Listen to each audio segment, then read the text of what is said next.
the recipe for a classic babyface, promo. I mean, to the point, doesn't say anything that he doesn't believe he can back up. Because babyfaces cannot lie.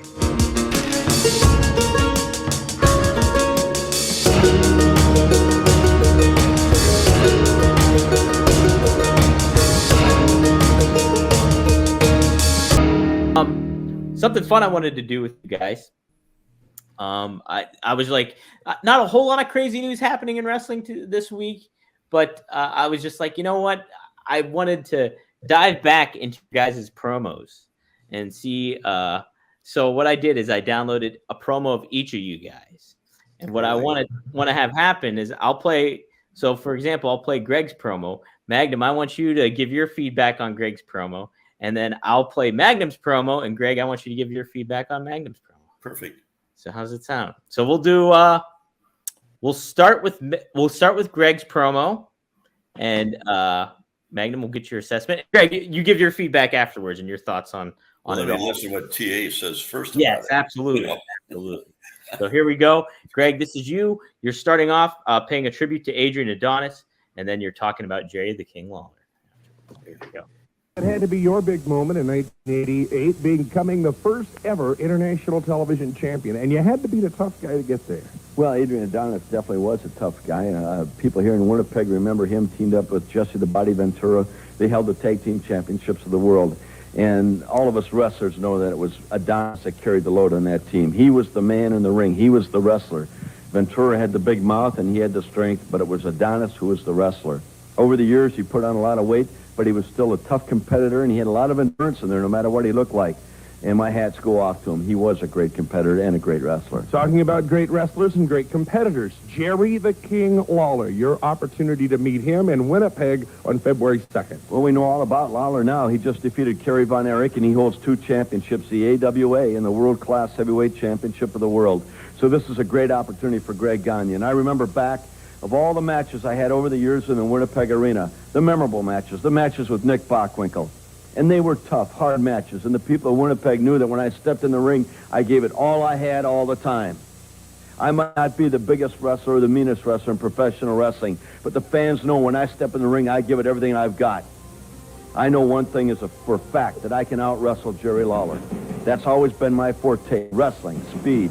And that's what I'm going to work on when I step in the ring with Lawler. And I plan on walking out of the Winnipeg Arena as a world's heavyweight champion. How about that? Groundhog's Day. It's going down February 2nd. What a good-looking young man. I'd have booked him. Yeah, right? Had a hair then, too. Man, yeah. And see, that is like the recipe for a classic babyface, promo. I mean, to the point, doesn't say anything that he doesn't believe he can back up, because babyfaces cannot lie. They have got to, if they don't know they're going over, they cannot go out there and definitively say, I'm going to beat you right in the middle of 1, 2, 3. They can talk around it. They give you the best shot. They can tell you all the reasons why they're a better athlete, but they got to be honest and truthful. And that's what babyfaces do. So that's textbook babyface, 101, Greg Gagne, superstar. Well, geez, thanks, TA. Feel the energy? I feel the energy. They started buying tickets. Yeah. What memories do you have of that? Do you remember cutting that promo or any aspects of anything? No, I remember cutting that promo. I mean, we did so many. Our day and TA's was like ours. You had all those markets to do. But that Winnipeg, we did right in Winnipeg the day after the matches. We wrestled on Thursday nights. Fridays, we went in and did interviews for the next card and then flew back to Minneapolis. And then Saturday, we were on the road, and usually Mondays was our big day for interview days. It started at 9 a.m. and, go till 6, 7 at night. Wow. To do each market, 5 interviews for each market. Yeah. We were from Winnipeg to St. Louis all the way out to the West Coast. So we had, a large market to fill. Absolutely. Man. Yeah.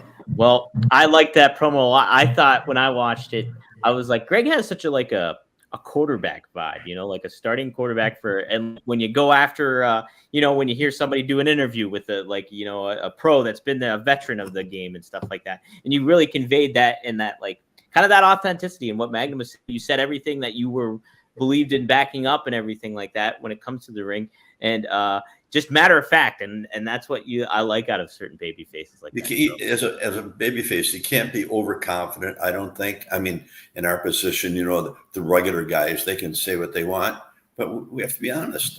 And Vern said, just be who you are. Mm-hmm. And I did play quarterback in college, so thanks for that. You're welcome. But and you had to let the people feel the emotion, how you really feel about it. Yeah. If you don't believe you can do that, it's hard to convey that to the public. Right. So, and I believe you're the antithesis to like a Jerry the King Lawler, who's like a ultimate heel kind of thing, and like underhanded and all that kind of stuff. So yeah, he was very good. A little different style than what we were used to in the AWA. Mm-hmm, yeah. And that territory he was in Tennessee, was a lot different than what ours was. I mean, we only had 2 angles a year that carried the whole year. Yeah. And they were going weekly, so they were having all this other stuff, and the creation that they'd have, different matches that they had, we didn't have to do a lot of that. We'd build up for a cage match, but most of the time you're building up for your championship matches, whether it was the world title or the TV title or the tag team title. And that's what everybody focused on, and you had the blow off at the end of the year in a cage with somebody, whoever was, really did 2 angles a year.